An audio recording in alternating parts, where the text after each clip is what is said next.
You know who it is. It's Godzilla, king of the monsters, the G-Man himself. For 36 films now, this guy has pretty much carried the giant monster genre by kicking ass, taking names, and taking your wives. Growing up, I've always loved Godzilla, but it was hard to watch these movies when I was younger, as Godzilla wasn't really that big of a thing around the US in the early 2000s. Before the advent of online streaming services and all that stuff, it was mainly relying on the good old... So it was either that or praying to the sweet Mothra twins that websites like Crackle or Netflix had them available to rent. Believe me, when I saw a movie on the shelf labeled Godzilla on it, I get so excited that I want to watch it right away. Now, you may be thinking, why do I get so dummy hype like this Holy shit! Over these films? Well, I love these films for a lot of reasons. It could be for the ridiculous stories, the old school effects, the horrible dubbing, hard bitch, or the monster fights. But it really was about the monsters themselves, especially Godzilla. The atomic breath, dorsal fins, the godly presence. Everything about him just screams cool monster design. A while into Godzilla's lifespan, Toho, the company that owns all these movies, ended up spreading into other franchises, creating monsters like Megalon, Mothra, and Rodan, which all ended up crossing over with Godzilla at some point. Much like Iron Man in the MCU today, Godzilla kinda became a focal point where Toho could establish an overarching story across all their monster movies. Speaking of monsters, the monster lineup in the Toho Kingdom is really something to marvel at. The masterminds of Toho have created many iconic monsters that have spanned for over 50 years now. Many have been Godzilla's allies, while others have been his greatest enemies. To name a few off the top of my head, we got Baragon, we got Gigan, we got Anguirus, Biollante, Gorosaurus, Mechaguirus, Ebra, Batra, Mogira, Gabra, Kamunga, Manda, Ghidorah, Destroya, Ghidorah, Baby Godzilla, Mechagodzilla, Space Godzilla, Burning Godzilla, Shin Godzilla, Godzilla Earth, Demon Godzilla, Ghost Godzilla, Godzuki Godzilla, the animated series, and Stickers Godzilla. Sorry, I get a bit carried away. Anyway, my point is I love all these guys. All the Toho monsters have their own specific charms to them that make them iconic. When I was younger, I remember my parents getting me a batch of tiny action figures based on some of the many monsters. I still even have my little Godzilla on my desk in my bedroom. One of my favorite bits in the Godzilla lore is that all the monsters usually chill out in a place called Monster Island. While on land, all of the Earth's monsters have been collected and are living together in a place called Monsterland. Or Monsterland if you're following the stupid American dubs. You could see a cool drone shot showing all the monsters chilling here. And yo, look at Godzilla right there. Look at him, he's chilling. You could just tell by that sick posture. Now, the G-Man's history has its roots in many spots, but the series wouldn't be where it stands today without the original 1954 film, Godzilla, King of the Monsters. Beginning the original Showa era of the series, this movie still holds up today with its obligatory message on war and the horrors of nuclear warfare. The bleak imagery, the countless destruction, and the overwhelming feeling of dread this movie hits you with is still undeniably effective. I had to rewatch the film again when writing this video, and it still kicks you in the balls super hard. The hospital scene in particular is still undeniably the most disturbing scene in the entire film. The countless amount of bodies coming in and the montage of the girls singing is really disturbing. It still gets under my skin to this day. It really makes you believe that they treat this like a real event. Godzilla himself in this movie is incredibly frightening. He isn't the awesome anti-hero most people know of him today, beating up other monsters and pulling off sick WWE moves. No. This was just a pure, emotionless monster. Every time he pops up on screen, it is genuinely horrifying. To quote the director of this film, Ishiro Honda, "Monsters are tragic beings. They are born too tall, too heavy, and they are not evil by choice. That is their tragedy." A tragedy indeed. Anyway, you may be actually wondering about Godzilla's trademark roar. Would you believe me if I said the composer of the film, Akira Ifukube, took a string off his bass and rubbed it with a glove soaked in pine tar? Pretty crazy, right? Another interesting piece of trivia when this film came out in the US, they changed it completely and added an American journalist character named Steve Martin, played by Raymond Burr. Now, Burr was a pretty famous actor around the time. Burr recently actually played the main villain in another one of my favorite films, Rear Window, but would really be known for his role as Perry Mason. Now, he does a fine job in this film, but the way he is used is to narrate over almost everything that is happening. I can hardly believe what has just happened. Now it seems Tokyo has no defense. It's obvious that this is just a method to digest everything for us dumbass English speakers. In all seriousness, I could talk about this movie forever, but this is one of the few examples of a masterpiece in filmmaking, as well as one of my all-time favorite movies. It is a must-watch even if you're not a Godzilla fan.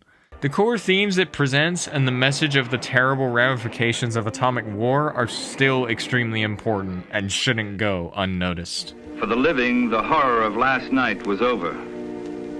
The only thought left was the paralyzing fear that it could happen again today or tomorrow. After the huge success of the first film, Toho decided to create a whole series based around Godzilla fighting other monsters, which also ended up really working, and the tokusatsu genre was born, which is pretty much a fancy Japanese word for heavy use of special effects. This was a golden era for Japanese cinema as tons, and I mean tons, of other companies started creating their own giant monsters, like Gamera and Ultraman. During the Showa era, Toho started to crank out many different tokusatsu films throughout the 50s to the 70s. They made 28 kaiju movies in that span of time, which is honestly insane. Now, throughout the Showa era, Godzilla went through many phases, ranging from the annual monster battles, including a fight against King Kong, which was pretty awesome, to dancing in space, being orientated for kids for a while. This card for sale, very cheap. That was really weird. To then being a PSA for drugs. Which actually was the first Godzilla film I saw at a young age. Godzilla vs. the Smog Monster. Oh my god, this movie is just... ugh. Awful. I'll never forget the first day I saw this with my very eyes.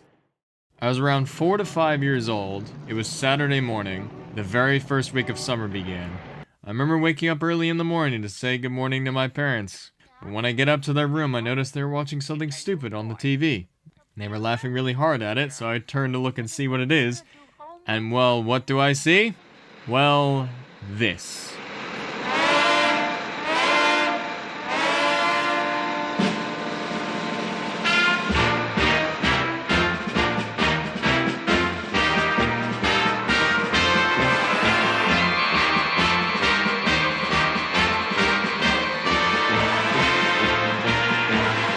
And that's how I discovered Godzilla.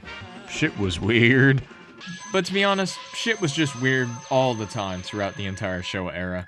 When the last film of this era, Terror of Mechagodzilla, released in '75, Toho put Godzilla on a 9-year hiatus, as the franchise was in a weird state. Toho didn't know what tone to keep the series in for the longest time. One minute it'd be directed at kids, next it'd be a bloody action fest. So after nearly a decade, the G-Man returned, with the appropriately named Return of Godzilla, or Godzilla 1985 in the US. This film acts as a direct sequel to the 1954 film, ignoring all previous installments that came before. I should actually mention, if you're wanting to get into these movies by the end of the video, keep in mind that the Godzilla series doesn't really have a straightforward timeline. Toho loved to reboot the series every time they made a new film. The picture I'm about to show you should clear things up better. Yeah, never mind. That sounded better in my head. Godzilla 1985 marked the beginning of the Heisei era, which, considered by many fans, and me as well, to be the best era out of all the films. It was here they found their direct tone for the series moving forward, which made all the fans happy. The Heisei era included such classics as Godzilla vs. Biollante, Godzilla vs. Space Godzilla, Godzilla vs. King Ghidorah, and the creme de la creme, Godzilla vs. Destroyer. This is arguably one of the best Godzilla films ever made, right next to the 1954 original. It starts with one of the most epic title sequences ever.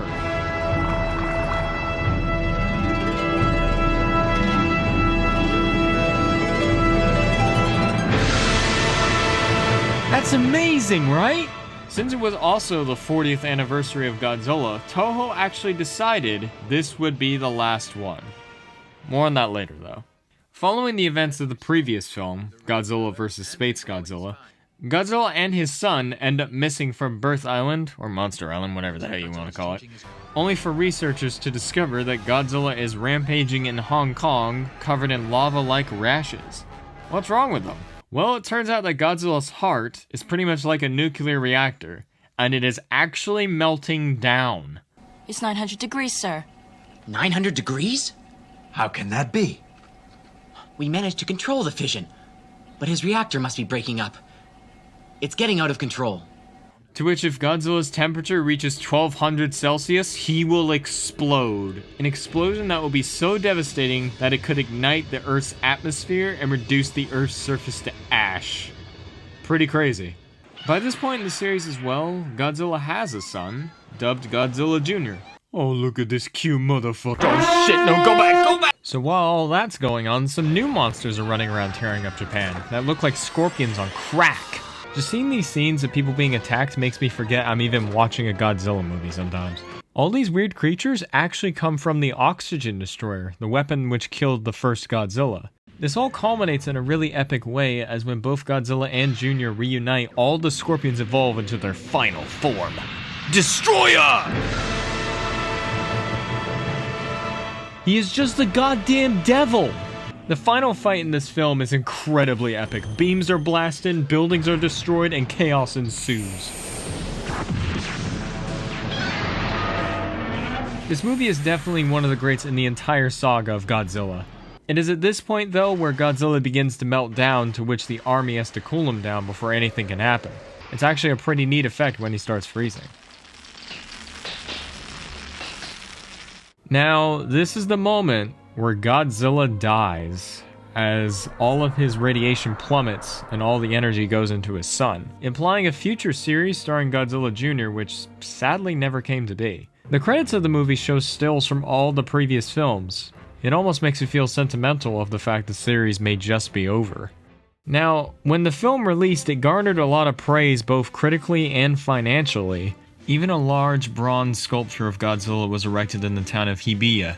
However, after the film's release, Toho was receiving tons of fan letters of protest demanding Godzilla's resurrection, and people started gathering at the bronze statue to leave, I'm not shitting you, 100 yen coins and tobacco. Toho reassured the fans that Godzilla would return in a new rebooted series in the future, as TriStar was attempting their own version of Godzilla at the time, which didn't go very well. That's a lot of fish. To which Toho themselves did plan on not producing any more Godzilla films until 2005. However, with the backlash that this crap turd brought up, and the fans distraught, Toho brought the boy back in a new film in 1999 called Godzilla 2000. It was like a new car. It follows the upcoming year. Get 0% AP Roar financing. There we go, guys, we did it! Car jokes! It was a big deal at the time, as this was the first film since 1985 to have a big theatrical release in the US. Godzilla 2000 also marked the beginning of the Millennium series, as this gave Toho an opportunity to modernize and revamp all their old characters. This film follows a group known as the Godzilla Prediction Network, a group dedicated to studying the G-Man and where he'll appear next. Kinda like Storm Chasers, except with kaiju. Godzilla himself looks really cool here. The heavy bumpy scales and the large exaggerated dorsal fins is a good example of keeping it fresh while still remaining true to the originals. The opening scene with the group and Godzilla in the tunnel is a great highlight and a fantastic start of the film.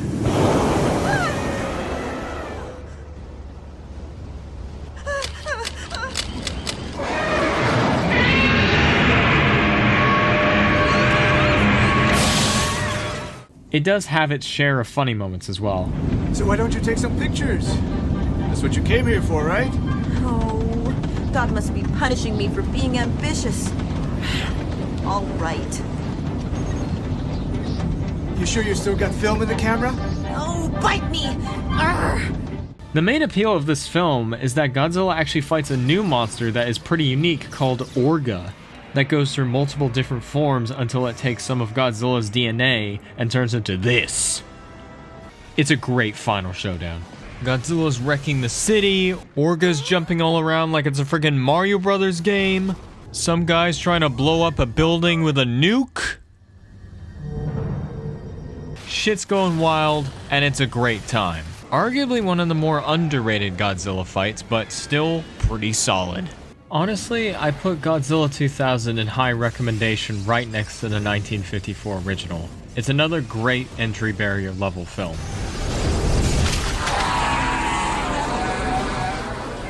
Now, the Millennium era of Godzilla was the one I mainly grew up with, as these movies would come out back to back every year up until 2004. There was plenty of kaiju action to eat up during this era. However, there is one film that released during this era that has remained my all-time favorite Godzilla film, and that is Godzilla against Mechagodzilla. The film's plot follows Lieutenant Akane, a maser cannon technician, who attempts to back Godzilla into a corner with her platoon and kill him. However, things don't go according to plan.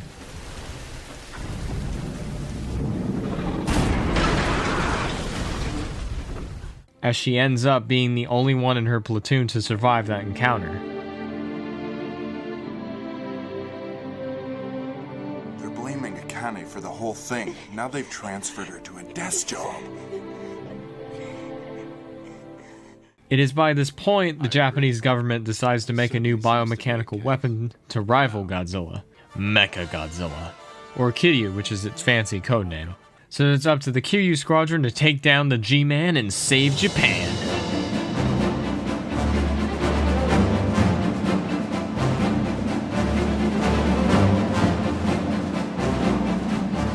I like this film a lot because it focuses more on Godzilla being a villain again, and also reflects the horrible repercussions from the 1954 film, as Mechagodzilla is built off from the original Godzilla's bones. But without spoiling anything, I'll just say shite gets real interesting there. Mechagodzilla gets a lot of cool stuff in this movie. He's got missiles, maser beams, a jetpack, and an absolute zero cannon that can freeze anything it touches.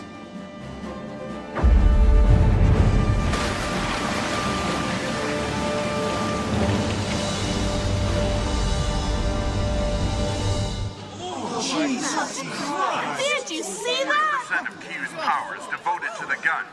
At last, we have the ultimate weapon. Also, this design is arguably one of the best Mechagodzilla has ever had. Compared to the original design, which was more alien in origin, this film decided to take it in a more military-based direction. The entire military motif is very strong in this film compared to the whole series. This is very evident in its soundtrack, which is amazing. Which, by the way, is what you're hearing right now.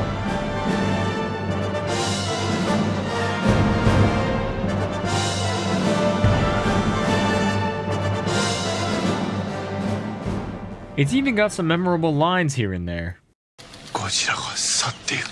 Wait, hold on, what did you just say? Godzilla sucks dick? I should also bring up my favorite bit in the entire film. Just before Godzilla is about to blow up a hospital, Mechagodzilla does the most badass thing ever. Watch.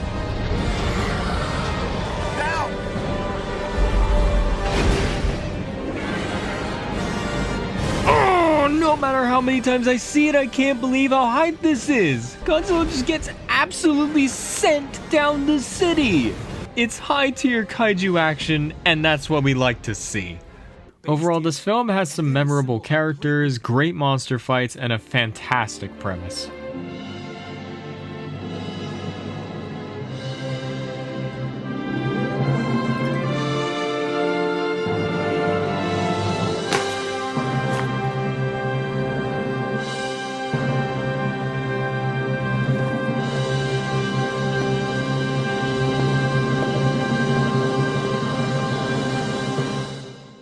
Millennium series did a great job of reinventing most of its characters through the early 2000s, which was a blast to be a part of. However, Godzilla himself was reaching his 50th anniversary, so Toho decided to end the series the right way with one of the most epic action masterpieces ever made: Godzilla Final Wars. They went bloody insane with this movie, as they put pretty much every monster to date in this movie. So to summarize the plot would be like trying to explain the Planck scale under 5 minutes. But basically, monsters are attacking all over the world. Shanghai, Hong Kong, Paris, Australia, Arizona, and New York City all getting destroyed at once. It's insane as they just dump this on you only about 10 minutes into the film. Like, Jesus Christ, calm down. I should also mention that, according to Toho, this is apparently what goes on in New York City. Yo, what's up? Come on, put the gun down. No, see, too late for that. This here and a hand cannon. I'll blow your ass all the way back to Jersey. Great! Go for it. Shut the hell up! Godzilla's son also makes an appearance again here, but is mainly used for a little subplot. But the main crux of the film is that aliens show up, and they are controlling the monsters so they can destroy the world. This is something that hasn't happened since the earlier eras of Godzilla, so it was actually quite refreshing to see a wacky story like this again. Another thing which made this film even wackier was there were all these mutant soldiers running around and battling the monsters Power Ranger style. Guns are blazing, wacky wire kung fu going around, it's just nuts. I can't even make this shit up, just look at it!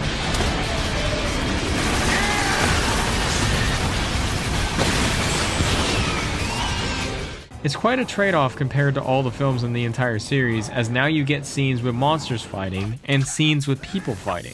Pretty awesome, actually. Speaking of people fighting, there's one character I should definitely highlight: Captain Gordon. Being one tough sword-wielding boy, he steals the show every time he's on screen.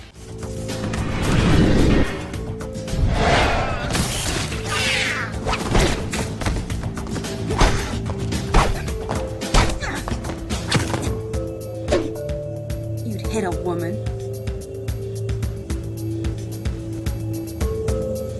Yeah. I freaking love this guy. Now, earlier when I said this was an action masterpiece, I fucking meant it. As Final Wars has the most monster action out of any Godzilla film ever. Godzilla even gets into a 4-monster brawl reminiscent of something out of the fighting games. It's honestly hype as hell every time I see it. I mean, I have a meme just for this scene, actually.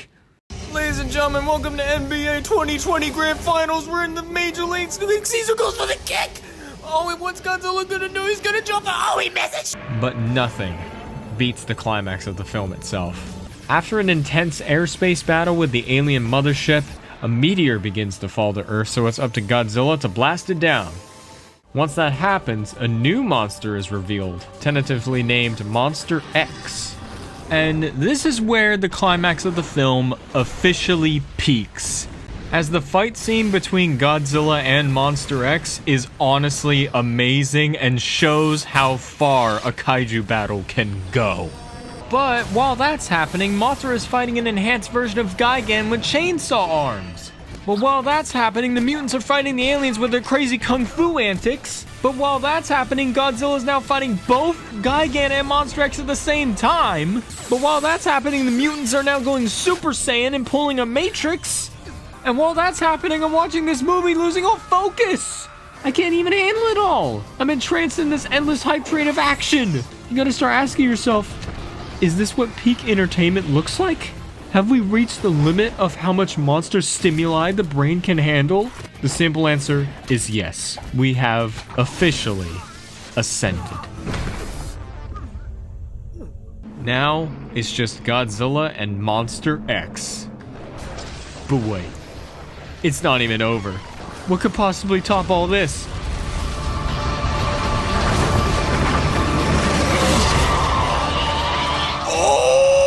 That's right, it's Ghidorah. Godzilla's greatest adversary returns in one final bout to end it all.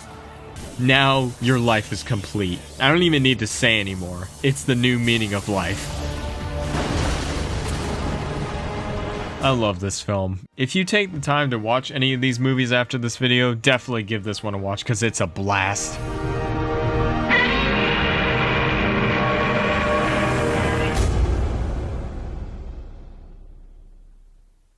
So, after all that, what's going on with Godzilla now? Well, Toho is currently partnered with Warner Brothers in developing their MonsterVerse, which Godzilla has already appeared in 2 films, with a 3rd film planned to pit him against King Kong again. I can't wait for that. I honestly hope King Kong shoves a tree down Godzilla's throat again just like the original. I'd lose my shit if I saw that again. Toho is also actually planning their own shared universe dubbed World of Godzilla. Unfortunately, we don't know anything about it besides the fact it will be slated to start production in 2021. If this pans out well and Toho does end up doing their own cinematic universe, it'll be quite amazing as we'll get both American-made Godzilla films and traditional Toho Godzilla films within their own cinematic universes. So if that all works well, that'd be really amazing, as that would be a ton of Godzilla content for me, especially, to consume. So yeah, that's all I gotta say about Godzilla. No more. I'm sick of Godzilla. I hope you enjoyed this video and maybe found it a bit informative. If I succeeded in my goal with this video and you plan on watching some of these movies, I'll give you my top 5 recommendations. Number 5, Godzilla Final Wars. Number 4, Godzilla vs. Mothra, the original. Number 3, Godzilla 2000. Number 2, Godzilla against Mechagodzilla. And then number 1, Godzilla, the original. With all that being said, the G-Man and pretty much all the monsters of the Toho Kingdom are near and dear to my big stupid heart whenever I see them. Seeing them duke it out on screen and just doing stupid cool shit is what I like to see all the time. So you can imagine how it feels to see me like this. Holy shit! Whenever I see the likes of either Rodan or Mothra rendered in glorious CGI. And that is why Godzilla is my favorite thing.